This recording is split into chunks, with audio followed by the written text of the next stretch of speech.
Dans un texte publié ce jeudi 29 août, le leader des Insoumis juge qu'une arrivée de l'ex-chef du gouvernement à Matignon ferait des dégâts dans les rangs parlementaires du PS.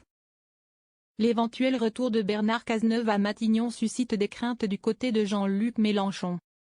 Dans un texte intitulé Le soumettre ou le démettre publié ce jeudi 29 août sur son blog, le leader des Insoumis estime que la nomination de l'ancien chef du gouvernement comme Premier ministre ferait non seulement des dégâts dans les rangs parlementaires du PS mais qu'elle affaiblirait, mécaniquement le nouveau Front populaire, NFP. Pour autant, si cela se faisait, rien ne serait stabilisé en général d'aucune façon, avance le leader des Insoumis, prédisant que la crise ne fait que commencer.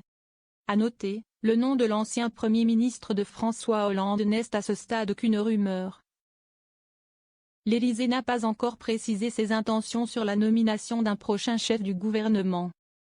Des divisions au PS. Le Parti socialiste est actuellement traversé par des divisions en son sein sur la posture à adopter vis-à-vis d'Emmanuel Macron.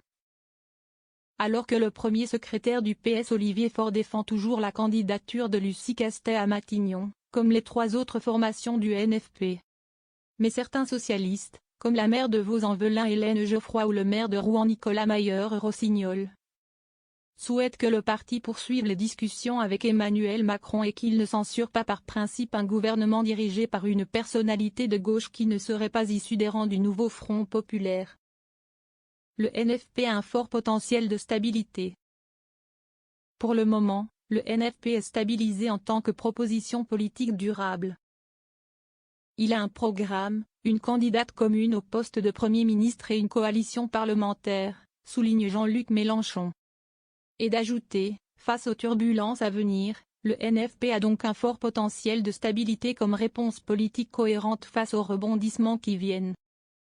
Aux yeux du leader des Insoumis, si le président de la République ne trouve pas les moyens d'une coalition formellement établie plus nombreuse en députés que le Front populaire, il n'a aucune légitimité pour nommer quelqu'un d'autre que Lucie Castet. La bataille pour la censure du gouvernement usurpateur et pour la destitution du président seront mieux ressenties encore dans le pays.